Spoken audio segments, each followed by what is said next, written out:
मैं अपनी बात एक कहानी से शुरू करना चाहूँगा।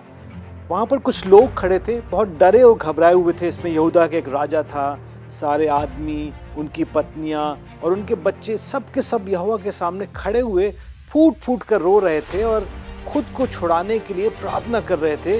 ये कहानी बाइबल की किताब दूसरा इतिहास में पाई जाती है। एक बहुत बड़ी सेना उनकी तरफ बढ़ी आ रही थी और इनके पास जीतने की कुछ भी आशा नहीं थी।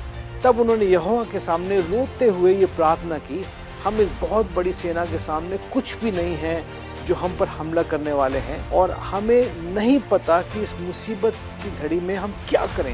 हमारी आंखें सिर्फ परमेश्वर आपकी तरफ लगी हैं। तो अब सवाल ये है, हम उस समय क्या करें जब परेशानी और मुसीबत में होते हैं और हमें ये नहीं पता होता कि परेशानी के समय में क्या करना चाहिए।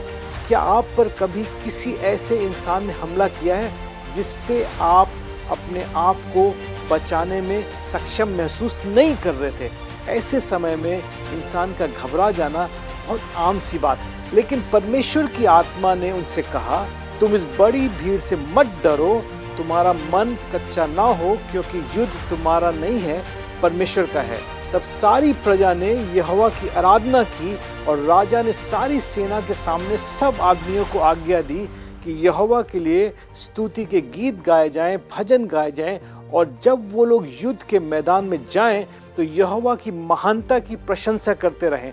और जब उन्होंने यहोवा के लिए गीत गाए और उसकी तारीफ की, तब यहोवा ने उनके दुश्मनों पर घात लगाकर हमला किया और दुश्मन हार गए। आत्मिक साहस तब आता है जब हम अपनी आंखें परमेश्वर पर लगाते हैं और अपने मुंह से उसके कभी ना मिटने वाले प्रेम की स्तुति करते हैं। आप और मैं भी इसका अनुभव कर सकते हैं। मुसीबत, परेशानी, घबराहट में अपनी आंखें सिर्फ परमेश्वर पर लगाएं और आज ही उसकी स्तुति करें और इस बात का चुनाव करें कि मुश्किल में मैं परमेश्वर की स्तुति करूंगा, उसकी तरफ आंखें लगाऊंगा।